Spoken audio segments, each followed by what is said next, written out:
అనగా దేవుని వరము అని అర్థం. యేసుప్రభువారు ఉదయాన స్థలాల్లో సంచరిస్తున్నప్పుడు సుంకము వసూలు చేసే పనిలో నిమగ్నమైన మత్తయి దగ్గరికి వచ్చినాడు. మత్తయిని పిలిచినాడు. వెంటనే మత్తయి బాధ్యతలను విడిచిపెట్టి యేసును వెంబడించిన వాక్యంలో రాసినారు. కనుక తన హృదయాన్ని మొదట యేసు ప్రభుకి ఇచ్చినాడు. ఆ తర్వాత ప్రభు బలవంతం చేసి ఆయన ద్వారా మహిమపరచబడాలని ఇష్టపడ్డాడు. అందుకే మత్తయ్య ఒక గొప్ప విందు చేసినని బైబిల్లో రాశారు. యేసు ప్రభు కొరకు, శిష్యుల కొరకు.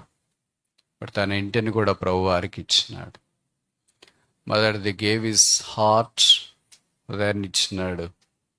రెండవది గేవ్ హిస్ హౌస్, తన ఇంటిని ఇచ్చినాడు. మూడవది ఇప్పుడు ప్రభు అన్నాడు, హృదయం ఇచ్చినా ఇల్లు ఇచ్చినా బాగానే ఉంది, నీ చేతులు కూడా కావాలా అంటే, నా చేతులు ఏం చేస్తావు ప్రభు? ఇవన్నీ కాని కార్యాలు చేసినాయి. 1, 2, 3, 4 పేదలు ముక్కు వెండి డబ్బులు వసూలు చేసిన, విస్తారంగా వారితో ఉన్న ట్యాక్స్ సుంకం కంటే ఎక్కువ వసూలు చేసిన, కాని లెక్కలన్నీ రాసిన. ఈ చేతులు తీసుకుని ఏం చేస్తావు ప్రభు? ఆ చేతులు పరిశుద్ధపరిచి 4 సువార్తలు, పెద్దది 28 అధ్యాయాలు కలిగిన సువార్త రాయటానికి ఆయన వాడుకున్నాడు. కానీ ప్రభువు దగ్గరికి మనం వచ్చినప్పుడు ప్రభు మనకు కావలసినవన్నీ అనుగ్రహించక మునుపు మన యొద్ద నుండి అన్నీ కోరుతున్నాడు. మొదటిది హార్ట్, హృదయం. రెండవది హౌస్, ఇల్లు. మూడవది హ్యాండ్స్, చేతులు. ఇప్పుడు కొత్త నిబంధనలో మొదట మనకు పరిచయం తెరిస్తేనే ఆయనే కనిపిస్తాడు. మొదటి స్థానంలోకి వచ్చినాడు. దేవుడు ఒక వ్యక్తిని గనపరచడానికి ఉద్దేశించినప్పుడు మొదటి స్థానంలో తీసుకొని వచ్చిన. మనం దాదాపు ఎప్పుడైనా ఆఖరి స్థానంలో ఉంటాం. ఎందుకంటే హృదయం ఒకటి ఇచ్చుంటాము, ఇల్లు చేతులు మన దగ్గరే ఉంటాయి. అందుకనే ప్రభు ఏమి ఎక్కువ మన ద్వారా పని చేయలేడు. మనం అనుకుంటాం, మన ద్వారా ఎందుకు ప్రభు పని చేయట్లేదు, బహుశా మనం అంటే ఆయనకి పడదేమో. మనం పూర్తిగా బైబిల్లో రాయబడింది కొత్త నిబంధనలో 2 ప్రముఖమైన ఆజ్ఞల్లో మొదటిది పూర్ణ హృదయం, పూర్ణాత్మ, పూర్ణ మనస్సుతో మనం యెహోవాను ప్రేమించు. అది కొరత కలిగి ఉన్నప్పుడు ప్రభు మనల్ని పూర్ణంగా వాడుకోలేడు, కొరతనే వాడుకుంటాడు. ఇప్పుడు ఆ మత్తయి భక్తుడు అనేక సంగతులు ప్రస్తావిస్తూ 10:10లో ఈ మాట రాస్తూ వచ్చి, పనివాడు ఆహారమునకు, ఈ ఆహారములో ధైర్యముడు పోయేవాళ్ళంతా పాలు పొందకలేదు, పనివాడు మాత్రమే పాలు పొందాలి. మనకు తెలుసు కదా, యేసుప్రభు వారు అప్పగించబడే రాత్రి మేడగది మీద ధైర్యముడు పోయేవాళ్ళంతా వచ్చి తినలేదు. కేవలము ఆ 12 మందే మొదటున్నారు. తర్వాత యూదా ఇస్కరియోతు అక్కడి నుండి వెళ్ళిపోయాడు. 11 మందే మిగిలారు. It's a private feast. ఇది రహస్య భోజనం, అందరి కొరకు కాదు. Not a public feast. అన్నదానం కాదు ఇది. అన్నదానం అంటే బయట కౌంటర్ పెట్టి రైతు బజార్ దగ్గర, బస్ స్టాండ్ దగ్గర, పబ్లిక్ ప్లేస్లో పెట్టేది. ఇది మేడగదిలో ఉన్న ప్రభు దానం. ఆయన శరీరాన్ని, ఆయన రక్తాన్ని తిని త్రాగేవారు ఆయన పనిలో పాలు పొందేవారు. పనివాడే ఆహారానికి పాత్రుడు. పని చేయకపోతే ఆహారం లేదు. Very simple. ఎవరు పని? మీ ఇంట్లో పని మీరు కష్టపడి చేస్తారు, ఎద్దుల వలె పని చేస్తారు అనుకో, నిద్ర లేకుండా పని చేస్తారు అనుకో. ప్రభు పని ఏంటి? మన ఇంట్లో పని చేసుకునే దాంట్లో విశ్వమంతా ప్రభు పని చేసినా బాగుండు, కానీ ఈశ్వరులకు అలాగే చేసుకోం మనం. బైబిల్లో ఒక 5 మంది పనివారిని గురించి మీకు జ్ఞాపకం చేస్తా. ఎందుకో కొంతమంది పేర్ల ప్రస్తావన బైబిల్లో లేదు, కానీ వాళ్ళు పనివారే. మొదటిది రూతు గ్రంథం.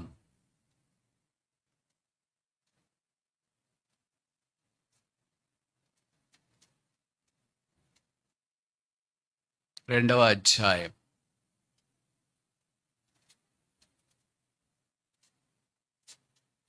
5-6 వచనాలు ఏం చదువుతారు? Chapter 2 verse 5 and verse 6.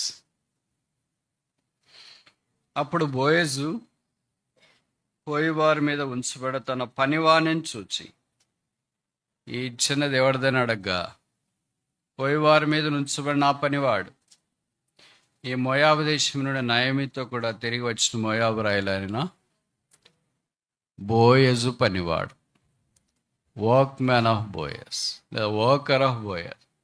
Boaz అనగా ధనవంతుడు, స్ట్రాంగ్ అని అర్థం, బలవంతుడని అర్థం, భాగ్యవంతుడు అని అర్థం. మనకి బోయజు పెద్ద పొలాలు ఉన్నాయి, పొలంలో పనిచేసే వాళ్ళు చాలామంది ఉన్నారు, కూలివాన్లు. వారందరి మీద ఒక పనివాన్ని అంటే సూపర్వైజర్ని పెట్టినారు. ఆయన పేరు రాయలేదు. పేరు రాస్తే బాగుండు. ఇక్కడ నేను వెళ్ళినప్పుడు ప్రత్యేక కోడికల్లో దంపతులు కొడుకు పుడితే, బ్రదర్ ప్రార్థన చేసి మా వాడికి పేరు పెట్టండి అని. ఏం పేరు పెట్టమంటారు చెప్పండి? మీరే పెట్టండి బ్రదర్ అంటే. అలాగ మాకై చాయిస్ వదిలినప్పుడు ఇలాంటి వాళ్ళు పేర్లు రాసింటే వాళ్ళ పేర్లు పెట్టించాం. మరి పరిశుద్ధాత్మ దేవుడు ఎందుకో రాయలేదు. మంచి పనివాడు. బోయస్ దగ్గర అలాంటి పనివాడు నమ్మకంగా ఉన్నాడు. పొలంలోనే ఉన్నాడు, ఇంటికి పోలే, తిని పడుకోలే. బోయస్ పొలంలోనికి వచ్చి మాట్లాడడం ఆరంభించినాడు. ఎవరో అమ్మాయి కొత్తగా వచ్చిందే అని. అంటే బోయజ్కు ఆయన పొలంలో పనిచేసే వాళ్ళంతా మొక్కపరిచే వాళ్ళు ఊరోళ్ళే కావచ్చు, వాళ్ళ ప్రాంతం వాళ్ళే కావచ్చు. ఆయన పెద్ద యజమానుడు, షావుకరే, ధనవంతుడే, రైతే. అని కూలోళ్ళ ముఖాలన్నీ తెలుసు, వాళ్ళ బ్యాక్గ్రౌండ్ కూడా తెలుసు. ఈ అమ్మాయి ముఖం తెలుదు, బ్యాక్గ్రౌండ్ తెలియదు. అందుకని నేను నేరుగా వెళ్ళి అమ్మాయిని అడగలేదు ఎవరమ్మాయి నువ్వు అని, లేదు ఇరుగు పొరుగు వారిని అడగలేదు. ఎవరిని అడగాలో వాళ్ళని అడిగాడు. Right question, right person, right time, right attitude, right perspective. అదే పరలోక బోయజ్ అని యేసుక్రీస్తు ప్రభు వారు చేసే పని. ఆయన అడిగాడు ఎవరు అమ్మాయి అని అంటే, ఆయన నాకు తెలియదండి, ఎవరో వచ్చేసారు, ఏం చేయాలి మరి, వచ్చిన తర్వాత వద్దనిలేం కదా, పనిలో చేయమని పురమాయించినామని చెప్పలే. బహుశా మనమైతే అలాగే చెప్తాం అనుకుంటా. ఆ పనివాడు ఎంత చక్కగా చెప్పినాడంటే, ఆమె నయోమి వెంబడి వచ్చిన మోయాబురాలైన. ఆయనకు బ్యాక్గ్రౌండ్ అంతా చెప్పేశాడు. ఇక్కడ నేను మీ గమనానికి తీసుకురావాలని కోరేది ఏంటంటే, దేవుడు కూడా పరలోక బోయజ్ అని యేసుప్రభు వారు ఆయన పొలమైన సంఘంలో మనల్ని పనివారులుగా పెట్టాడు. మన పేరు అవసరం లేదు, మనకేం పేర్లు కావాలి. ఈ పనివాని పేరు రాయలేదు ఇక్కడ. మనం రాయకపోతే పోయి పోట్లాడంటే ఏంటంటే నా పేరు రాయలేదు, తక్కువ కనిపిస్తున్నానా ఏంటి అని. ఆ పనివాడు అలాగ పోట్లాడలేదు, పేరు కొరకు పనిచేయట్లేదు. ఎవరి కొరకు పనిచేస్తున్నాడు? యజమాని కొరకు పనిచేస్తాం. మనం ఎవరి కొరకు పనిచేస్తాం?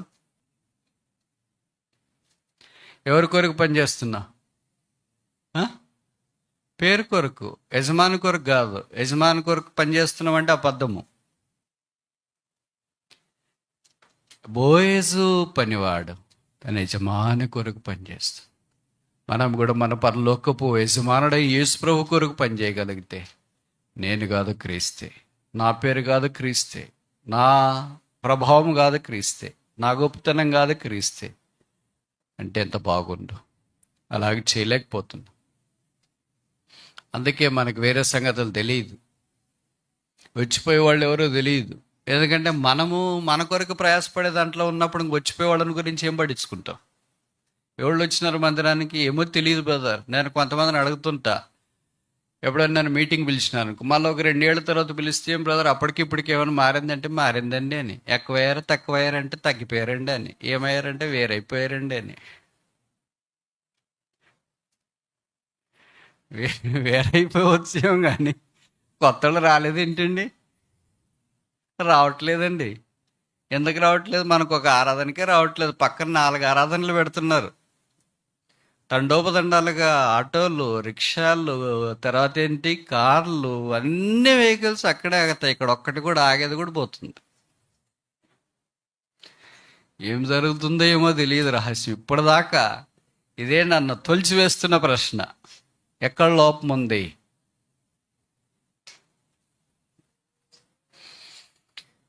పనివారు లేరా? పనివాడు ఆహారమునకు పాత్రుడు కాడా? కనుక ఈ పనివారికి ఎవరు వస్తున్నారు, ఎవరు పోతున్నారు తెలియాలి.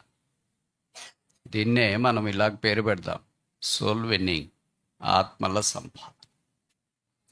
అని అడిగా మనకి ఎవరు బ్రదర్ కొత్త వాళ్ళు వస్తున్నాయి, ఎవరో వస్తున్నారని తెలియట్లేదు.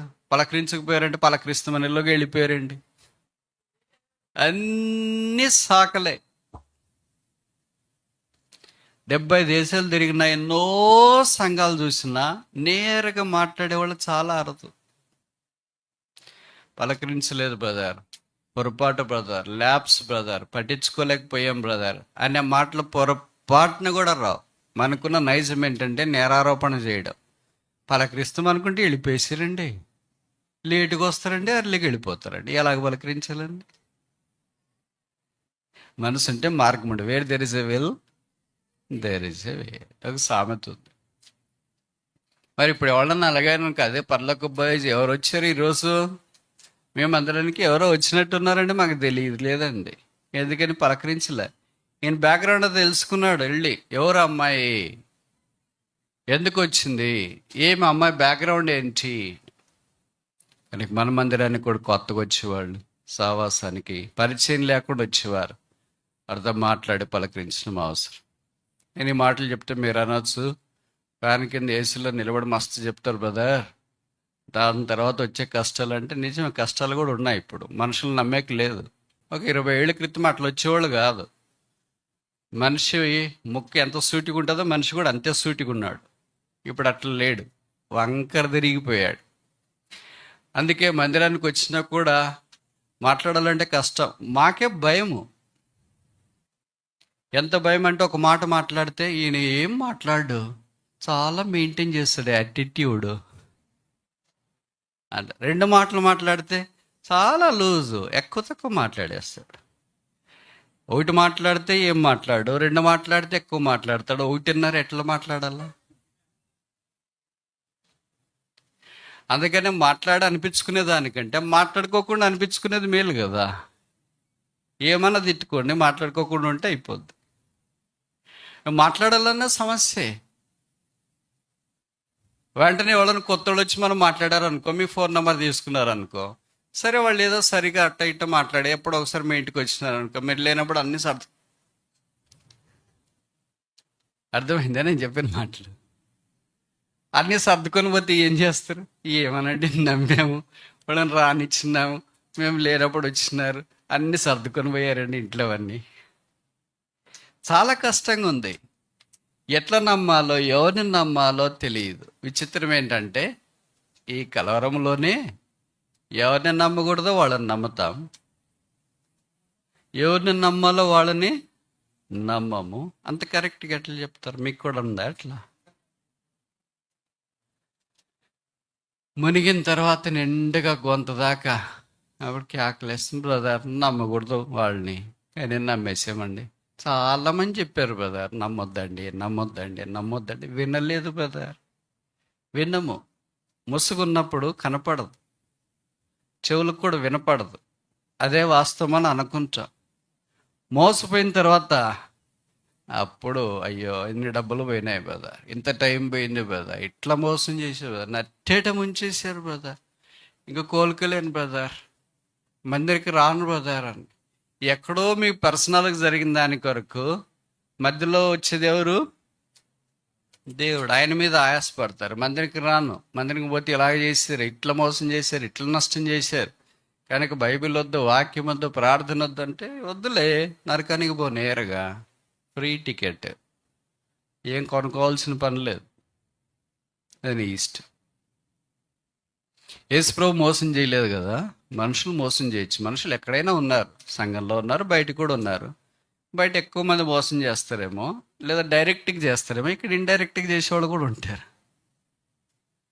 అందుకే పారం వలె నిష్కపటులను, పాము వలె యుక్తి కలిగి ఉండాలని వాక్యంలో మనకు జ్ఞాపకం చేయబడుతుంది. బోయజ్ పనివాడు కొత్తగా వచ్చేవారి విషయమై అవగాహన కలిగి ఉన్నాడు.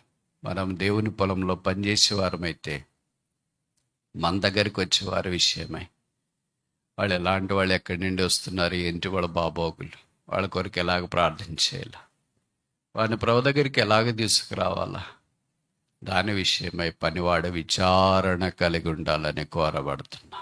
దీన్నే సోల్ విన్నింగ్, ఆత్మల రక్షణ అని అంట. రెండవ పనివాడిని చూస్తామా?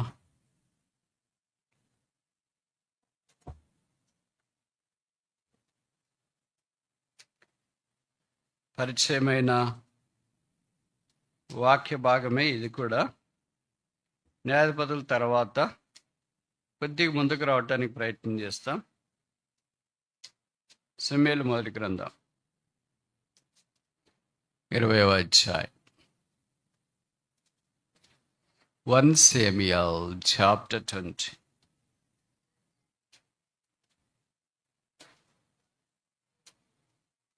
Verse 38. 38వ వచనం. సమూయేలు మొదటి గ్రంథం 20వ అధ్యాయం 37-38 వచనాలు ఏం చదువుతా. అయితే వాడు యోనాతాను వేసిన బాణం ఉన్న చోటునకు వచ్చినప్పుడు యోనాతాను దాని వెనుక నుండి ఎక్కవేసి, నీవు ఆలస్యం చేయక దబ్బును రమ్మనెను. యోనాతాను పనివాడు బాణములను పూడ్చుకొని తన యజమాని యొద్దకు వాటిని తీసుకొని వచ్చెను. యోనాతాను పనివాడు. ఎందుకో బైబిల్లో ఈయన పేరు కూడా వ్రాయలేదు. యోనాతానులు అని అంటే బహుశా మీకు కొత్తగా అనిపిస్తుందేమో కదా. బైబిల్లో యోనాతానులు ఎంతమంది ఉన్నారు? పాత నిబంధనలు ఎంతమంది? కొత్త నిబంధనలు ఎంతమంది? మొదటి యోనాతాను ఎవరు? ఈ యోనాతాను ఎన్నోవాడు? మనం యోనాతానులమా కాదా? మనం ఎవరనేది మీరు చెప్తారా, నేను చెప్పాలా? నేను చెప్తే కఠినంగా ఉంటుంది. సత్యం ఎప్పుడు చేదుగా ఉంటుంది, అబద్ధం ఎప్పుడు కనీసం ఎంతమంది ఉన్నారు? ఏదో ఒకటి మీరు చెప్తే మీరు అటెంప్ట్ చేసినారనేదైనా తెలుస్తుంది. అటెంప్ట్ చేయకుండా వట్టి ఆన్సర్ పేపర్ ఇచ్చేసి వస్తామంటే అది కూడా తెగించినా ఏం చేయలేము. ఎంతమంది? కనీసం 10 మంది ఉంటారు. 10 జోనాథాన్స్. దాదాపు మనకు తెలిసి యోనాతాను తెలియడు. దావీదు స్నేహితుడైన యోనాతాను, సౌలు కుమారుడైన యోనాతాను తప్ప ఇంకా మిగతా వాళ్ళు తెలియదు. యోనాతాను అంటే అర్థం ఏంటంటే గాడ్ హ్యాస్ గివన్, దేవుడు అనుగ్రహించును. చాలా మంచి పేరు, తక్కువ మంది పెట్టుకుంటారు ఈ పేరు. ఆయన దగ్గరకు పనివాడు ఉన్నాడు, ఆయన పేరు రాయలేదు. ఇప్పుడు ఆయన దావీదుకు మంచి స్నేహితుడు, మనకు తెలుసు కదా. బావగారిని రక్షించడానికి ఆయన చాలా ప్రయాసపడ్డాడు. మామగారు అల్లుని రక్షించుకోవాలని అనుకోవట్లేదు, కాపాడుకోవాలని అనుకోవట్లేదు. మామ అల్లుని చంపాలని ప్రయత్నం చేస్తే దేవుడు అదే ఇంట్లోనే దావీదుని కాపాడటానికి యోనాతాను సిద్ధపరిచినట్లు వాక్యంలో మనం చూస్తాం. బావగారిని రక్షించుట కొరకై బామ్మడిది గారు ఎంత ప్రయత్నం చేస్తూ వచ్చిన సౌలుతో పోరాడుతున్నాడు. ఇక్కడ వారిద్దరి మధ్య ఒక ఒప్పందం వచ్చింది. బాణం ఏరుకునే పని వాంది. బాణం ఎందుకు వేస్తున్నారో యోనాతానికి దావీదుకి మాత్రమే తెలుసు, ఎక్కడ వేస్తున్నారో కూడా వాళ్ళిద్దరికే తెలుసు. ఈ పనివాడికి ఏం తెలియదు. పనివాడు ఏం చేయాలంటే పోయి బాణం తీసుకుని రావాలి. ఆ బాణమే వాక్యం. మనం చేయాల్సిన పని కూడా అదే, ఆ వాక్యం తీసుకొని వచ్చేదే. బాణం ఎందుకు వేసిన, వాక్యం ఎందుకు వేసినారు అనవసరం, ఎవరి కొరకు వేసినారు అనవసరం. మరి ఏం చేయాలా? బాణం తీసుకురావాలా. యోనాతాను చెప్పిన పని అదే, వెళ్ళి వాక్యం తీసుకునిరా, వెళ్ళి బాణం తీసుకునిరా. కనుక దేవుని వాక్యం, యవ్వన కాలమున పుట్టిన కుమారులు బలవంతుని చేతిలో బాణముల వంటి వారు. మరి ఇక్కడ ఏమైనా బాణాలు ఉన్నాయని టపాసులేనా? చెప్పరేంటి? అన్ని టపాసులే ప్రభా, ఇవి పేలవు. వర్షం పడిన తర్వాత టపాసులు మన పిల్లలు బయట అటు ఇటు కాలుస్తున్నా కూడా ఒక్కటి కూడా పేలదు. ఇంత డబ్బులు పెట్టి తెచ్చింటారు, దాంట్లో శక్తి ఇంత అయిపోయింది. బాణం అట్లు కాదు. ఏ పరిస్థితుల్లోనైనా అది గురి యొద్దకు దూసుకొని పోతుంది. అదే దేవుని వాక్యం. ఆ దేవుని వాక్యము రెండంచెలు గల ఖడ్గం వలె, బాణం వలె పనిచేయటానికి అవసరమైన పనివారిని ప్రభు వాడుకోవాలని కోరుతున్నాను. యోనాతాను యొక్క పనివాని వలె మనము దేవుని కార్యాల్లో ముందుకు సాగిపోతే ఎంత బాగుంటుంది. ఒకళ్ళేమో ఒకరిని చంపాలనుకున్నారు. ఏ వ్యక్తిని చంపాలనుకున్నారు, ఆ వ్యక్తిని కాపాడడానికి ఇంకో వ్యక్తి నిలబడ్డాడు. నేను చెప్పే మాటలు అర్థమవుతున్నాయా మీకు? అవుతున్నాయా లేదా? ఇప్పుడు చెప్పండి, ఎవరు మరి ఆ వ్యక్తి? అర్థం కావట్లేదు. ఇప్పుడు చెప్తాను చూడండి. దేవుని అభిషేకం ఉన్న వ్యక్తిని, దేవుడు ఏర్పాటు చేసుకున్న వ్యక్తిని, దేవుడు సంకల్పించిన వ్యక్తిని, దేవుని సంకల్పానికి వెళ్ళపట్టున్న వ్యక్తి దాడి చేసి దేవుని చిత్తాన్ని చంపాలనుకున్నాడు. అయితే దేవుని చిత్తములో ఉన్న యోనాతాన్ లాంటి దేవుడు వాడుకొని దేవునికి ప్రియుడైన దావీదును కాపాడాలని సంకల్పించాడు. ఒకే కుటుంబంలోనే ఒకళ్ళు చంపేవాళ్ళు, కాపాడేవాళ్ళు. అట్లుంటారా మన దగ్గర? ఉండరు, ఏకమైపోతారు. అననీయ సపిర్యాల వల్లే ఎట్లయితారు, ఎంత ఐక్యత ఎలాగొస్తుందో అన్నిట్లో పోట్లాడతారు. దీంట్లోకి వస్తే మాత్రం ఐక్యత వస్తుంది. ఎలాగొస్తుందో తెలియట్లేదు. ఇక్కడ అలాగ లేదు. తండ్రికి కుమారునికి భిన్నమైన ఆలోచనలు వచ్చినాయి. తండ్రి ఆత్మీయుడు కానప్పుడు కుమారుడు ఆ మాటలు అంగీకరించాల్సిన పని లేదు. ఇంకోసారి చెప్పన్నా, when father is not spiritual, son need not listen to the father. ఇది నేను చెప్పేది చాలా కఠినంగా ఉంటుంది. అప్పుడు మీరు చెప్పొచ్చు, తండ్రులారా మీ పిల్లల మాట వినండి అని రాయలేదు కదండి బైబిల్లోనా? పిల్లలారా మీ తల్లిదండ్రులకు విధేయులై ఉండుడి. విధేయులు ప్రభువులో విధేయులు, ఒబీడియంట్ ఇన్ క్రైస్ట్. క్రీస్తులో విధేయత. Where there is no Christ there is no meaning for the family. క్రీస్తు లేకపోతే కుటుంబానికి విలువ లేదు, అర్థం లేదు. క్రీస్తుని బట్టి భర్త, క్రీస్తుని బట్టి భార్య, క్రీస్తుని బట్టి కొడుకు, క్రీస్తుని బట్టి కూతురు, క్రీస్తుని బట్టే కుటుంబం. When no Christ there is no meaning in family. మా నాయనకి నేను విరోధంగా చేస్తున్నాను యోనాతాను అనుకోలేదు. అర్థమైందా నేను చెప్పే మాటలు? When your father is not spiritual and wants to kill the work of the Lord, the plan of the Lord, the will of the Lord, the word of the Lord, the singing of the Lord, do not coincide. ఏకీభవించొద్దు. మీ నాన్న దేవుని ఆత్మను, దేవుని సంకల్పాన్ని, దైవ కార్యాన్ని, దేవుని చిత్తాన్ని చంపటానికి ప్రయత్నం చేస్తే దాంట్లో నువ్వు పాలు పొందొద్దు. అదే యోనాతాను మనకు జ్ఞాపం చేసేది. దేవుని చిత్తం ఎవరు? దావీదు. దేవుని ఏర్పాటు ఎవరు? దావీదు. దేవుని సంకల్పం ఎవరు? దావీదు. దేవునికి ఇష్టడు ఎవరు? దావీదు. దేవుని యొక్క ఏర్పాట్లో ఉన్న వ్యక్తికి చోజన్ ఆఫ్ గాడ్ ఎవరు? దావీదు. ఇది ఎరగాల. యోనాతాను దీన్ని ఎరిగినాడు. అందుకే మా నాన్నగారు ఇలాగ చేస్తున్నారు, నేను మా నాన్నతో ఏకీభించినాను. యోనాతాను దూరంగా ఉన్నాడు. అందుకే యోనాతాను పేరు ఇది నేను మనం బైబిల్లో చూస్తున్నాం. అరే మా నాన్నగారికి వ్యతిరేకంగా మాట్లాడితే ఎలాగా అని అనుకోలేదు. When you stand for the truth, truth will make you free. సత్యం కొరకు మనం నిలబడినప్పుడు సత్యం మనం స్వతంత్రులుగా చేస్తుంది. When you do not stand for the truth and you do not have anything part with the truth. నువ్వు సత్యం కొరకు నిలబడకపోతే సత్యంతో నీకు సంబంధమే లేదు. You have no relation with the truth and the truth is Jesus Christ. ఆ సత్యమే యేసుక్రీస్తు ప్రభు. ఈ దినాల్లో చాలామంది విశ్వాసులు ఇలాగే తల్లిదండ్రులు వారు ఆత్మీయులు కాదేమో, వారు దైవికమైన వారు కాదేమో, వారు దేవుని ఏర్పాటు ఎరగని వారు కాదేమో.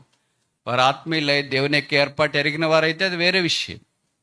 కానప్పుడు కాకపోగా దేవుని యొక్క సంకల్పాన్ని చంపటానికి ప్రయత్నం చేస్తుంది. 40 ఏళ్ళు సౌలు చేసిన పని ఒకటి. మందసం తీసుకురాలేదు, మందిరం కట్టలేదు, స్థలం సిద్ధపరచలేదు, దావీదుని చంపటానికి పూనుకున్నాడు. విచిత్రమేమో తెలిసిన, David was not killed but he was killed. దావీదు చంపలేదు, సౌలు చంపబడ్డాడు.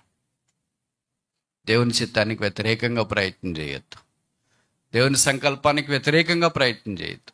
దేవుని ఏర్పాటుకి వ్యతిరేకంగా ప్రయత్నం చేయొద్దు. నీకు తెలియనప్పుడు మౌనంగా ఉండు. కానీ తెలిసినట్లుగా నటించి హత్య చేయటానికి దేవుని చిత్తాన్ని ప్రయత్నం చేస్తే, దేవుని ఏర్పాటును హత్య చేయటానికి ప్రయత్నం చేస్తే నీకే నష్టం. నీ ప్రాణమునకు నీవే ఉత్తరవాది. మొదట దావీదు చనిపోయాడా, సౌలు చనిపోయాడా? What a sad stage is this. ఎవరు మొదటి చనిపోవాలనుకున్నాడు? దావీదు. కానీ ఎవరు చనిపోయారు? ఈ దినాన మనిషి అలాగే తెలుస్తుంటాడు. ఆ వ్యక్తి లేకపోతే, ఆయన లేకపోతే, ఈయన లేకపోతే, వీళ్ళు లేకపోతే, పలానా వాళ్ళు లేకపోతే అంతా సెట్ అయిపోతుందని మనం అనుకుంటాం. కానీ ప్రభు అన్నిటిపైన సింహాసనాసీనుడై ఉన్నాడు. Is on the throne. ఆయన సింహాసనం మీద ఉన్నాడు. బాణాలు ఏరుకొని వచ్చే పని మనకిచ్చినాడు.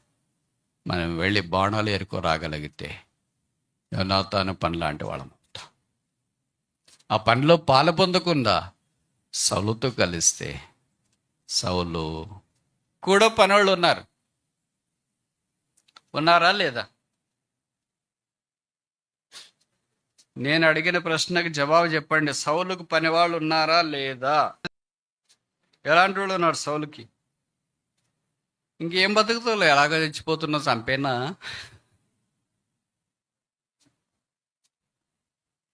అందుకే బైబిల్ రాయబడింది, సౌలు తన ఆయుధములు మోయవాడిని చూచి, నేను చనిపోవటానికి సిద్ధంగా ఉన్నాను, దయచేసి చంపేస్తే బాగుంది కదా అనుకుని, వాడు నేను ఎందుకు చంపాలో దావీదులు అంటాడు. టచ్ చేయటానికి ధైర్యం చేయలేకపోయాడు. ఆయన వస్త్రపు చెంగు కూడా కోయటానికి ధైర్యం చేయలేకపోయాడు. నేను ఎందుకులే దూరం ఉన్నాను, ఆయన అలాగే అనేస్తుంటాడు. బాధలో ఉన్నాడు కదా, ఎలాగో కొంచెంసేపు చచ్చిపోతాడులే, పర్లేదులే అనుకోలే. అలాంటి పని వారికి మనం ఉండకూడదు. కనుక రెండో పనివాడు ఎవరంటే వర్కర్ ఆఫ్ స్క్రిప్చర్స్, వాక్యము కొరకు ప్రయాసపడే పనివాడు. పనివాడు ఆహారమునకు పాత్రుడు కాడు. మూడవ పనివాడిని చూస్తామా? సమూయేలు మొదటి గ్రంథం 25వ అధ్యాయం 14వ వచనం. సమూయేలు మొదటి గ్రంథం 25:14. చాలు. పనివాడు ఒకడు అబీగయేలు తిట్లనను. అబీగయేలు పనివాడు. వీడి పేరు రాయలేదు, మీరు బాగా గమనించండి. గొప్ప పనులు చేసినారు, పరిశుద్ధాత్మ దేవుడు ఎందుకు వాళ్ళ పేర్లు రాయలేదు? బోయజ్ పనివాని పేరు రాయలేదు, యోనాతాను పనివాని పేరు రాయలేదు. ఇప్పుడు మూడవ పనివారు ఎవరు? అబీగయేలు పనివాడు. అబీగయేలు నాబాల్. మీకు తెలుసు కదా, ఇది డెడ్లీ ఆపోజిట్ పేర్. ఈ అధ్యాయం చదివినప్పుడు మీకు ఎప్పుడైనా అనిపించిందో లేదో తెలియదు, కానీ ప్రస్తుత దేవుని చిత్తానికి వెలుపల జరిగే వివాహాలకి ఇది నిలువెత్తని నిదర్శనం. ఆయనేమో పచ్చి తాగబోతూ మోటోడు, ఆమెమో పచ్చి ఆత్మీయురాలు, ప్రభు అంటే విశ్వాసం కదా. వీళ్ళిద్దరికి ఎట్లా మ్యాచ్ చేసినారు? ఏ పెళ్ళాళ్ళు పేరాయి వీళ్ళు పెళ్లి సెటిల్ చేశాడు. ఎడ చేస్తాడు వీళ్ళిద్దరికి? అసలు కుదరదే, పొసగదే. వద్దనిందేమో, వీళ్ళు ఇరుగు పొరుగు చెప్పింటారు, రక్షించుకోవచ్చులే అమ్మాయి, భర్త యొక్క జీవితాన్ని భార్య పరిశుద్ధ ప్రవర్ధన ద్వారా రక్షించుకోవచ్చులే అమ్మాయి అని అనుకున్నా. ఆమె కూడా నమ్మిందేమో, రక్షించుకోవచ్చులని. ఆయన కూడా ప్రార్థన చేస్తున్నాను కదా, ఆయన కూడా వచ్చేస్తాడు ప్రభులోనికి అనిందేమో. కానీ బైబిల్ ఏం చెప్తుందంటే ఆయన రక్షణ లేకుండా చచ్చినాడు అని చెప్తుంది. కనుక ఇలాంటి మ్యారేజెస్ ఉంటాయి. దానికి ఎవరు కారణమని నిందించొద్దండి, ఎవరికి వాళ్ళే కారణం. ఒక అన్గాడ్లీ ఫ్యామిలీని గురించి ఒక అధ్యాయం అంతా రాయాలా? భర్త రక్షణ లేదు, భార్య రక్షించబడింది, వారిద్దరిని గురించి ఒక అధ్యాయం అంతా రాయాలన్నా ఆ అధ్యాయమే సమూయేలు మొదటి గ్రంథం 25వ అధ్యాయం. ఆ నాబాల్ ఎలాంటి వాడు? ఇక్కడ పనివాడే చెప్తున్నాడు. సమూయేలు మొదటి గ్రంథం 25వ అధ్యాయం 17వ వచనం. అయితే మా యజమానికి అతని ఇంటి వారికి అందరికి వారు కీడు నిశ్చయించున్నారు కనుక ఇప్పుడు నువ్వు చేయవలసిన దాన్ని బహుజాగ్రత్తగా ఆలోచించు. అబిగేలుకి మేడంకి చెప్తున్నాడు మనోడు. అబిగేల్ అంటే అర్థము మై ఫాదర్ ఈజ్ జాయ్, నా తండ్రికి సంతోషం నేనే. And there is no joy other than me to my father. నా తండ్రికి నేను తప్ప ఇంకేం సంతోషం లేదు. తండ్రికి కూతురు అంటే చాలా ఇష్టమని నాకంటే మీకు బాగా తెలుసు కదా. కనుక వాళ్ళ నాన్నగారు చాలా మంచి పేరు పెట్టుకున్నారు, బాగా పెంచుకున్నాడు. అందంగా ఉంది అమ్మాయి, కానీ ఒక్క చెడ్డ పని జరిగిపోయింది. మోటోడికి ఇచ్చి పెళ్లి చేసినారు.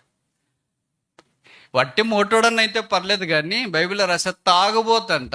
అంటే మనోడు ఎప్పుడు 24/7/365, క్రిస్మస్ రోజు కూడా, గుడ్ ఫ్రైడే కూడా, ఏ దినం కన్నా ఫుల్ లోడ్లో ఉంటాడు. నేను ఏం చెప్పింది కాదు, బైబిల్లోనే రాశారు. చూడండి మీ బైబిల్లో రాశారు లేదో. సమూయేలు మొదటి గ్రంథం 25వ అధ్యాయం 17వ వచనం. మన యజమానుడు బహు పనికి మాలిన వాడు. చాలండి. చూడండి, మీ ఇంట్లో మీరు భార్య భర్తలు ఉన్నారనుకోండి, బాగా ధనవంతులు. మీ ఇంట్లో చాలామంది పనివాళ్ళు ఉన్నారు. వాళ్ళందరి మీద ఒక పనివాడు ఉన్నాడు. వాడు వచ్చి మీ దగ్గర చెప్పినాడు. ఎవరి గురించి? మీ ఆయన్ని గురించే. మంచికి కాదు, చెడ్డకి చెప్పినాడు. అమ్మా, మన యజమాని ఎలాంటి వాడో తెలుసా? బహు పనికి మాలినోడు. అంటే మీరేమంటే భలే చెప్పినవరా, నీకెక్కడ తెలిసిందరా అంటారా? ఏమంటారు చెప్పరండి? ఏమంటారు మీకు తెలియదు. ఎందుకంటే మన ఇంట్లో అలాంటి పని వాళ్ళు ఉండరు. మనమిద్దరం పోట్లాడుకునేది వేరే వాడికి తెలియకూడదని వాడు పళ్ళను కూడా పెట్టుకోరు. పని అమ్మాయిని వచ్చినప్పుడు వాడు పోట్లాడరు. చాలా తెలివైన కప్పులు ఈ దినాల్లో. ఉదయం పని అమ్మాయి వచ్చినప్పుడు ఎంత మేడ్ ఫర్ ఈచ్ కపుల్ మాత్రం అంటారు. వాడు పేర్లతో పిలుచుకుంటే, టీ అయిందా, కాఫీ అయిందా, టిఫిన్ చేసినావా, చికెన్ తీసుకురావాలా. పని అమ్మాయి పోయిన తర్వాత చూసుకో. మళ్ళా పని అమ్మాయి సాయంకాలం వచ్చేదా మీకు పోట్లాటే కనిపిస్తా ఉంటా. ఈ పనోడు చెప్పింది ఈమె నమ్మగలగదంటే ఈ పనోడు ఎంత బాగా ఆమెకి ఇంప్రెస్ చేసాడు. ఆమెకే సలహా ఇస్తున్నాడు. బహు జాగ్రత్తగా ఇప్పుడు ఆలోచించుకో ఏం చేయాలనేది. It's very crucial moment. A worker is one who comes out when there is a crisis. కష్టం ఉన్నప్పుడు పనివాడు ముందుకు వచ్చి మాట్లాడుతున్నాడు. బావలో మనం ఏమనుకుంటున్నా, కష్టం ఉన్నప్పుడు దూరంగా వెళ్ళిపోతాం. కానీ ఇక్కడ కష్టం ఉన్నప్పుడు ఇంటికే అది కష్టం వచ్చింది. పనివారు దగ్గరకు వచ్చి మాట్లాడటానికి పూనుకున్నట్లు వాక్యంలో మనము గమనిస్తున్నాం. కనుక బహు జాగ్రత్తగా చూసుకో. ఎందుకంటే మనోడు పనికి మాలినోడు అని. ఏ భార్యకైనా భర్తను గురించి మా నాయన పనికి మాలినోడు అని చెప్తే నిజంగా భార్యలు చెప్పండి, మీరు ఒప్పుకుంటారా లేదా? పోట్లాడే వాళ్ళు చెప్పండి. ఇంత పెద్ద మాట వద్దులే, మామూలు చెప్పి అక్క అన్న అంత మంచోడు కాదని అంటున్నారు అక్క మందిరంలోనా అన్నారు అనుకో. భలే చెప్పారు బ్రదర్ అని అంటారా? మా సంగతి మీకెందుకు బ్రదర్, వాళ్ళని చూసు వాళ్ళ మంచి వాళ్ళ సంగతిని వాళ్ళని చూడుకోమను. మేము ఎట్లంటే మాకు వాళ్ళకెందుకు అత్త. మీ ఇద్దరు రాత్రి అంతా పగలంతా పోట్లాడినా మీ ఇద్దరు మేడ్ ఫర్ ఈచ్ కపులే. వేరేవాడు మిమ్మల్ని ఏమనకూడదు. ఏంటక్క ఎప్పుడు పోట్లాడుతున్నారే అనకూడదు. బ్రదర్ సరిగ్గా చూసుకోడే అనకూడదు. ఎందుకంటే మీ భర్త మీద మీ భార్య మీద మీకు అంత వల్ల మాలిన మోజు. కానీ ఈమె అలాంటిది కాదు. దైవికమైనది దైవికంగా అంది దైవికంగా. అని నాటోడు భక్తి లేనోడు నాటన్న గురించి ఏం చెప్పినా వాస్తవమే కదా. అందుకే పనికి మాలిన వాడని ఎవరైనా యజమాని అనగలరా? ఎంత ధైర్యం చేయాలా? దానికి విశేషణం కూడా కలిపినాడు. బహు పనికి మాలినోడు మనోడు. మనమంటే వెంటనే చెప్పింటారు, రేపటి నుండి రావద్దురా నువ్వు మా ఇంట్లో పనికి. అంతేనా? మీ ఇంట్లో పని అమ్మాయి చెప్పింది, అమ్మా మన సారు పనికి మాలినోడమ్మా అని. నువ్వు చీపురు తీసుకొని ఆమెకు దిష్టి చేసి పంపిస్తావు బయటికి. మేము మస్తు పోట్లాడుకుంటాం, మాకు మస్తుగా ఉండొచ్చు భార్య భర్తలకి. నువ్వు మా ఆయన పనికి మళ్ళాడంట, మా ఆయన పనికి మళ్ళాడు ఎవడనేది. ఇక్కడ అలాంటిది కాదు, వాస్తవాన్ని వాస్తవంగా ఉన్నాడు చూస్తాం. ఇంకా రాయబడిన మాట చూడండి, సమూయేలు మొదటి గ్రంథం 25వ అధ్యాయం 17వ వచనం. ఎవనిని తనతో పనికి మాలిన వాడంటే ఎవరు తెలుసా మీకు? తెలియదు కదా, నేను చెప్తా వినండి. ఎందుకంటే మీకు అట్లాంటి వాళ్ళు కనిపించుండరు, మాకు ఎక్కడ చూసినా ఇలాంటి వాళ్ళు ఎక్కువ మంది కనిపిస్తుంటారు. పనికి మాలినోడు అని అంటే అర్థం ఏంటంటే ఎవరి మాట వినడు. భార్య మాట వినడు, కొడుకు మాట వినడు, కూతురు మాట వినడు, సేవకుడు మాట వినడు, బోధకుడు మాట వినడు, ఆఫీసులో మాట వినడు, బాస్ మాస్ వినడు, కుల పెద్దల మాట వినడు, రాజకీయ నాయకుల మాట వినడు, ఎవరి మాట వినవాడు. దేవుడి మాట పొరపాటును కూడా వినడు. అన్నీ ఏమంటారంటే పనికి మాలినోడు అని అంటారు. ఇక్కడ అట్లాంటి వాళ్ళు కొంతమంది ఉంటారు కదా, మళ్ళీ వాళ్ళు చెప్తుంటారు అట్లే, నేను ఎవరి మాట విన్నా తెలుసా నీకు? నాకు గొప్ప కాదు బ్రదర్, మీరు గొప్ప అనుకుంటున్నారేమో. నువ్వు ఎవరి మాట వినకపోతే ఏమని అర్థము? ఇంకోసారి చెప్పండి, ఇంకోసారి చెప్పండి. ఇప్పుడు చెప్పండి, అట్లాంటి వాళ్ళు ఎంతమంది ఉన్నారు? అందరు మనమే అంటారా? దిస్ ఇస్ ట్రూ, వాస్తవము. వాళ్ళు గట్టిగా చెప్పుకుంటారు, మళ్ళా ధైర్యంతో చెప్పుకుంటారు, అసలు నేను మా అమ్మ మా నాయన మాటే విన్నాను, నీ మాట ఎంత లెక్క నాకు. ఎవరు మాట విననివాడు పనికి మాలినవాడు. భర్త మాట అన్నా వినాలి, భార్య మాట అన్నా వినాలి, కొడుకు మాట అన్నా వినాలి, కూతురు మాట అన్నా వినాలి, దైవ సేవకుల మాటలన్నా వినాలి, సంఘ పెద్దల మాటలన్నా వినాలి, ఆఫీసులో అధికారుల మాటలు, ఎవరి మాట వినాలి కదా. ఒక వ్యక్తిని గురించి అంటాం, ఆ బ్రదర్తో పని ఉందంటే బ్రదర్, ఆ బ్రదర్తో పని ఉంటే పలానా బ్రదర్తో చెప్పిస్తే సెట్ అయిపోతుంది కదా. దైవ సేవకుడు మాట్లాడితే సరిపోదు, సంఘ పెద్దలు మాట్లాడితే సరిపోదు, పలానా వాళ్ళు అయితే ఆయనకు బాగా తెలిసిన వాళ్ళు కనుక వాళ్ళు మాట్లాడితే సరిపోతుంది అని అనుకోండి. అలా కాకుండా పలానా బ్రదర్తో, అయ్యో బ్రదర్ వాడు బహు పనికి మాలినాడు, ఎవడు మాట వినాడు. భార్య మాట విండు, భర్త మాట విండు, కొడుకు మాట విండు, కూతురు మాట విండు, ఇరుగు పొరుగు వాడు మాట వినాడు. వాళ్ళందరూ ఎవరంటే ఒకటే ఒక పేరు. ఏం పేరు? నాబాలు. వినా బుద్ధి కలిగి ఉండాల. మొదటి దేవుని మాట వినాల, ఆత్మీయమైన వారు మాట వినాల, దైవికమైన కుటుంబ సభ్యుల మాట వినాలి. కుటుంబంలో కొంతమంది నేను చెప్పిందే వేదం, ఇంకెవరు మాట్లాడితే ఇదేం జర్మన్ హిట్లర్ కాలమా? భార్య భర్త పిల్లలు అంతా కలిసి ఉండేది. ఎంత జీతం వస్తుంది, ఏమేమి ఖర్చు పెడుతున్నారు, ఎన్ని ఖర్చులు ఉన్నాయి, ఎన్ని కష్టాలు ఉన్నాయి, ఎన్ని ఇబ్బందులు ఉన్నాయి అందరికి తెలిస్తే. లేకపోతే నువ్వు ఒక్కడే వేసుకున్నావు అనుకో, నీకు బీపీ రైజ్ అయిపోయి, ఎప్పుడన్నా కష్టం వచ్చినప్పుడు బీపీ ఎక్కువైపోయి స్ట్రోక్ వచ్చి ఐసీయూలో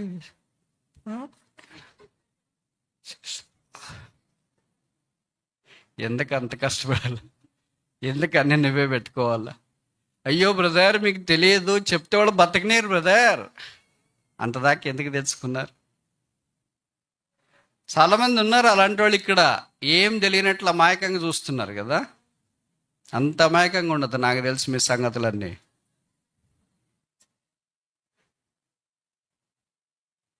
అన్నీ చెప్పాక రాదు బ్రదర్, మీకు తెలియదేమో వాళ్ళ సంగతి అనేవాళ్ళు కూడా కొంతమంది. అన్నీ చెప్పమని నేను చెప్పట్లేదు, చెప్పాల్సినవి చెప్పాలి కదా. చెప్పకూడని సంగతుల విషయం వేరే, చెప్పాల్సినవి కూడా చెప్పుకోకుండా ఉంటే అన్నీ మీరే మోసి మోసి మోసి మోసి చివరికి ఏమి లేకుండా దిక్కులేని కుటుంబాన్ని చేయొద్దండి. ఏమంటే ఏమంటారు, అన్నీ మోసుకొని మోసుకొని ఇంకెంత దాకా బతకతాడమ్మా పాపం, బతకలేక చచ్చిపోయా.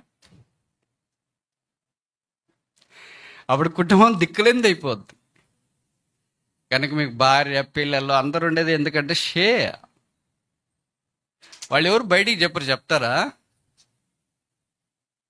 మన గురించి చెప్పేవాళ్ళు మస్తుకుంటారు, కానీ కుటుంబ సభ్యులు భార్యాభర్తలు ఎంత పోట్లాడుకున్నా బయటికి మాత్రం చూడండి, భార్యాభర్తలు తీవ్రంగా లోపల పోట్లాడుతున్నారు అనుకో, బయట మలాంటి వాళ్ళు పోయి కాలంగి బెల్లి నొక్కామనుకో, ఇద్దరు పిల్లి వచ్చి ఎలకభద్రం వెళ్ళి సింక్ దగ్గర మొక్కలు కడుక్కొని అంటే అన్నారండి కూర్చో.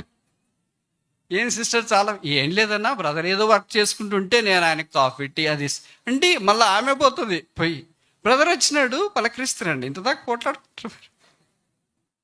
అది మీరు పోయిన తర్వాత కంటిన్యూ చేస్తాను నెక్స్ట్ ఎపిసోడ్.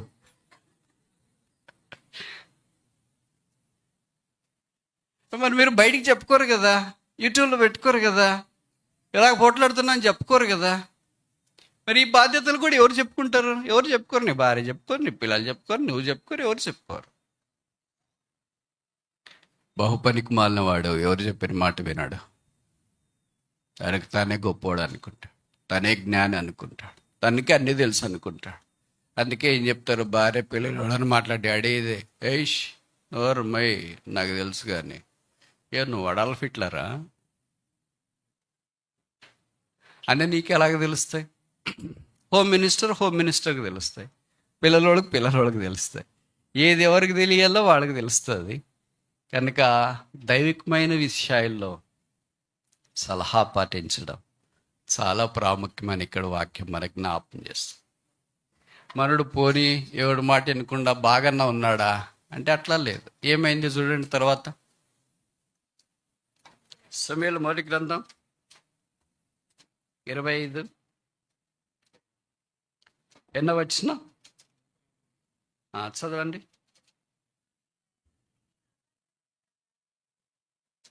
చదవండి.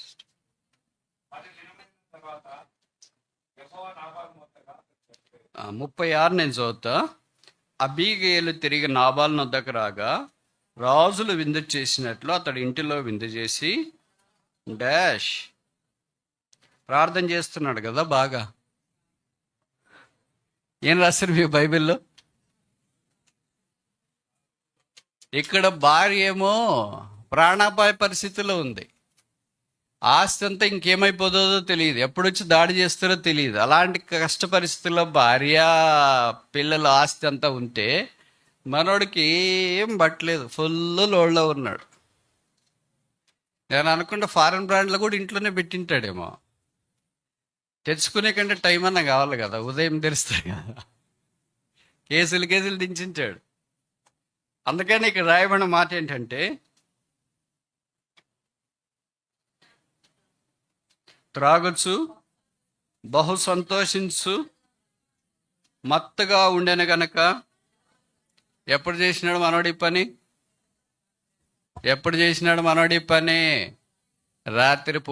రాత్రిపూట ఏం చేయాలా? ప్రార్థన చేసుకోవాలా.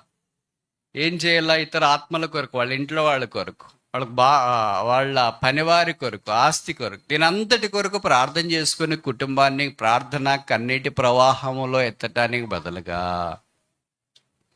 మనోడు ఫుల్గా తిని దండికి తాగి ఇక్కడ ఏం చేశానంటే బహుగా, మీరు గమనించినారు లేదు ఈ అధ్యాయంలో బహు బహు బహు బహు అనే అడ్జెక్టివ్స్ చాలాసార్లు రాశారు. బహుధనవంతుడు, బహు పనికిమాలిన వాడు, బహుగా ఆలోచించాలా, బహుగా సంతోషించును. ఇలాంటి దుస్థితిలో ఉన్నట్లు వాక్యంలో మనము గమనిస్తున్నాం.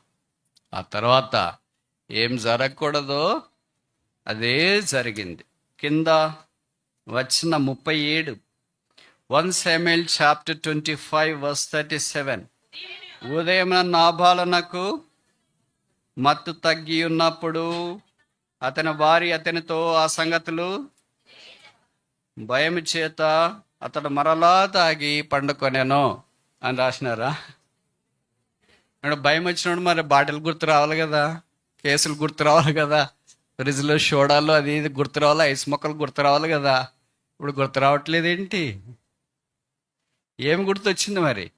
భయం వచ్చినప్పుడు ఏమైపోయాడు చూడు. ఎలాగా దేవుడు ఆయనకు అంత ఆస్తి ఇచ్చి, మంచి ఆత్మీయురాలు, అందమైన భార్యనిచ్చి, మంచి పని వాళ్ళనిచ్చి, అన్నీ మంచివిస్తే ఈ frustrated the grace of God, దేవుని కృపను నేలపాలు చేశాడు. చాలామంది అలాగే ఉంటారు. ఆత్మీయురాలైన భార్య ఉంది, ఆత్మీయురాలైన పనివారు ఉన్నారు, ఆత్మీయంగా చుట్టూ ఉన్నారు, కానీ ఆయన బాగుపడలేదు. పైపెచ్చు బాగుపడటానికి ఇతరులను ప్రోత్సహించలేదు. కడకు ఆయనే మరణం పొందారు. ఇప్పుడు నేను ఒక ప్రశ్న అడుగుతా, మీరు జవాబు చెప్పండి. భార్య భర్తలు ఇద్దరుంటే భార్య రక్షించబడింది, భర్త రక్షణ పొందలేదు. ఇంతకాలం కలిసి ప్రయాసపడుతూ వచ్చినారు. నాకు తెలిసి వీళ్ళకి పిల్లలు లేరు అనుకుంటా. ఇప్పుడు జరిగింది ఏంటంటే భర్త చనిపోయాడు, నరకానికి పోతాడు అనుకో, భార్య పరలోకానికి వెళ్తుంది అనుకో. ఎట్లుంటుంది సీన్?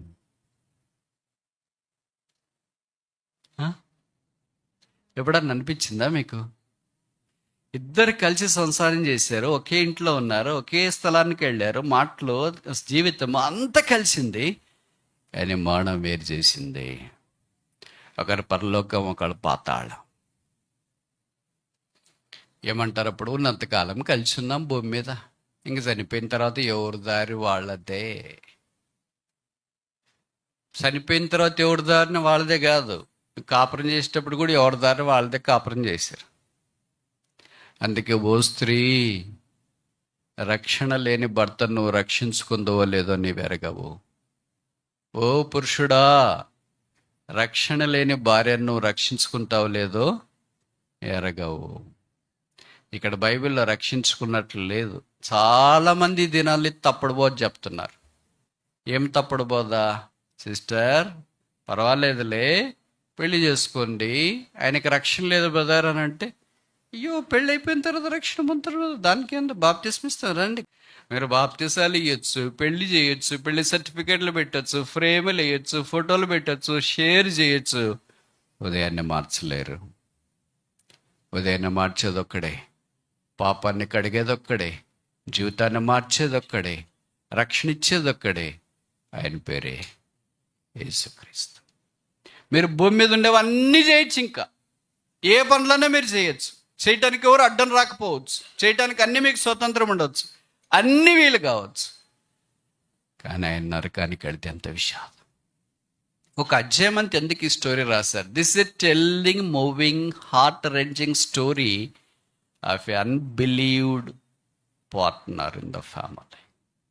రక్షణ లేని భర్త కానీ భార్య కానీ ఉంటే కుటుంబం కవికాకలం అవుతుందని తెలియచేయటానికి ఈ అధ్యాయము ఒక నిలువెత్తటి నిదర్శనం. నేను ఈ మాటలు చెప్తున్నాడు. మీరు రక్షణ లేని పార్ట్నర్తో ఉంటే అప్పుడు మీరేమనుకుంటారు? ఏం బ్రదర్ చెప్పి ఇంత గట్టిగా చెప్పినాడు అని. నేనేం చెప్పలేదు, బైబిల్లో రాశారు. కానీ దేవుని కృప ఉంటే, ప్రార్థన ద్వారా సంపాదించుకోగలిగితే, ఇద్దరూ లోకాన్ని విడిచి పరలోకానికి వెళితే ప్రభుకు స్తోత్రాలు, అంతకంటే ఇంకేం కాదు. అయితే ఈ కథ అబిగేలు విషయంలో చాలా ఆశీర్వాదకరంగా మారింది. ఆ తర్వాత మనకు తెలుసు, అబిగేలు దావీదుని పెళ్లి చేసుకునింది. దేవుడు వారి దాంపత్య జీవితాన్ని ఆశీర్వదించి అమోఘమైన విధానంలో వారిని వాడుకున్నట్లు వాక్యంలో మనము చూస్తాం. అబిగేలు పనివాడు ఏం చేశాడు? సపోర్ట్, ప్రోత్సాహం, పొరికొల్పు, దైవ తీర్మానాలు చేయడంలో పనివాని పాత్ర ఎంత ఉందో చూడండి. ఇప్పుడు ముగ్గురు పనివారిని గురించి వచ్చిన. మొదటిది బోయజ్ పనివాడు, ఆత్మల రక్షణ. రెండవది యోనాతాను పనివాడు, వాక్యము, బాణములను చేతబట్టుకున్నాడు. మూడవది అబిగేలు పనివాడు, దైవిక కార్యాల కొరకు సపోర్ట్, ప్రోత్సాహం పొరికొల్పించేవాడు.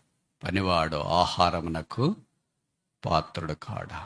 మరి మనం ఎలాంటి పనివారం ప్రభుకి? బోయేజు పనివాని కొరకు ప్రాణం పెట్టలేదు, యోనాతాను పనివాని కొరకు ప్రాణము పెట్టలేదు, అబిగేలు నాబాలు పనివాని కొరకు ప్రాణం పెట్టలేదు. అయితే మనల్ని పనివానిగా చేసుకోవటానికి యేసుప్రభు వారి శిలువలో మన కొరకై తన ప్రాణాన్ని అర్పించడానికి ఇష్టపడ్డాడు. తల మీద ముళ్ళ కిరీటం, ముఖం మీద ఉమ్మి, చేతుల్లో మేకులు, దేహమంతా కూడా దెబ్బలు, ప్రక్కలో బల్లెపోటు, రక్తము కార్చి యజమానుని సంపాదించుకోలేదు, పనివారిని సంపాదించుకున్నాడు. ఆయన ద్రాక్ష తోటలో ఎంతో పని ఉంది, నమ్మకమైన పనివారు ఆయనకు కావాలి. మీరు చూడండి, ఏ కంపెనీ అయినా బాగా నడవాలంటే పనివాళ్ళు ముఖ్యం. చాలా కంపెనీలు, చాలా హోటల్స్, చాలా వ్యాపారాల్లో దివాళా తీయటానికి కారణం ఏంటి? మంచి పనివాళ్ళు లేకపోవడం. అలాగే సంఘాలు కూడా దివాళా తీయటానికి కారణం ఏంటి? ఎవరా మంచి పనివారు?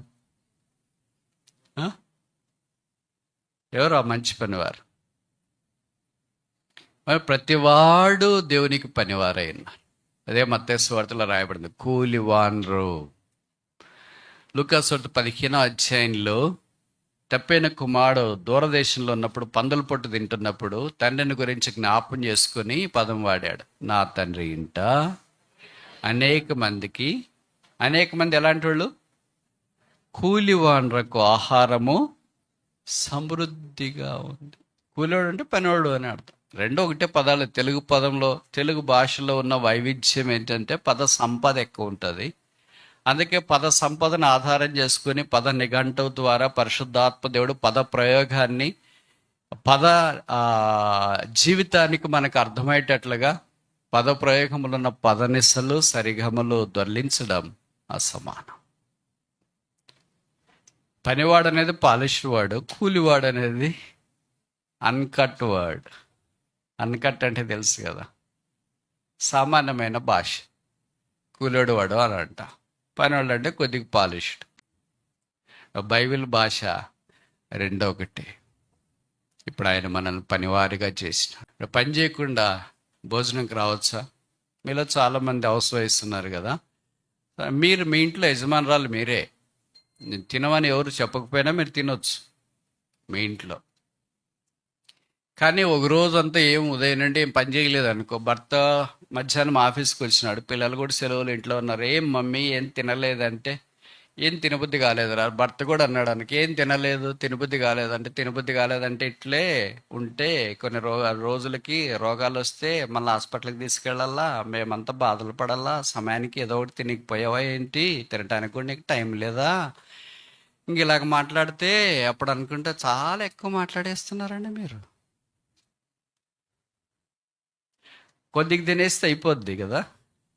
మరి ఎందుకు తినలేదని భర్త పిల్లల గట్టిగా నిలబడితే, ఏం పని చేయలేదు ఈరోజు, అందుకే తినబుద్ధి కాలేదా. నీ ఇంట్లోనే ఏం పని చేయకపోతే నీకు తినబుద్ధి కాదు. నువ్వే దానికి సర్వ హక్కులు నీకే ఉన్నాయి. అన్నం ఏదైనా తినొచ్చు, టిఫిన్ అయినా చేయొచ్చు, నువ్వు ఏదైనా వంట చేసుకొని తినొచ్చు. కాకపోతే నువ్వు పని చేయలేదు కనుక నీకు తినబుద్ధి కావట్లేదు. నీ సొంత ఇంట్లోనే నీకు అధికారం ఉన్నా కూడా పని చేయకపోతే, తినబుద్ధి కావాలని కోరకపోతే, లేదా తినబుద్ధి కావాలని అనిపించకపోతే, సబబా, మేలా, మంచా, ఆశీర్వాదమా, న్యాయమేనా ఏమంటారు? మరి ఏం చేయాలి బ్రదర్? మనేమంటారా, వద్దంటారా, ఆగమంటారా? ఇవన్నీ ప్రశ్నలు వస్తాయి కదా. ఆగొద్దు, వద్దనొద్దు, మానేయొద్దు, మరి ఏం చేయాలా? ప్రభు దగ్గరికి వచ్చి శిలువ వైపు చూసి, ప్రభు ఏం పని చేయలేకపోయాను, నన్ను పనునిగా చేసుకున్నావు, కానీ పని ఎగరగొట్టి, జీతం లేకపోయినా పర్వాలేదు తీసేయొద్దు. కొంతమందికి లాస్ ఆఫ్ పే ఉంటారు, తెలుసు కదా మీకు.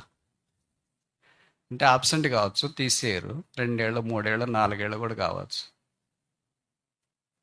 అలాగే చాలా ఏళ్ళు అయిపోయింది ప్రభా, నన్ను తీసేయద్దు, పెట్టుకో పర్లేదు.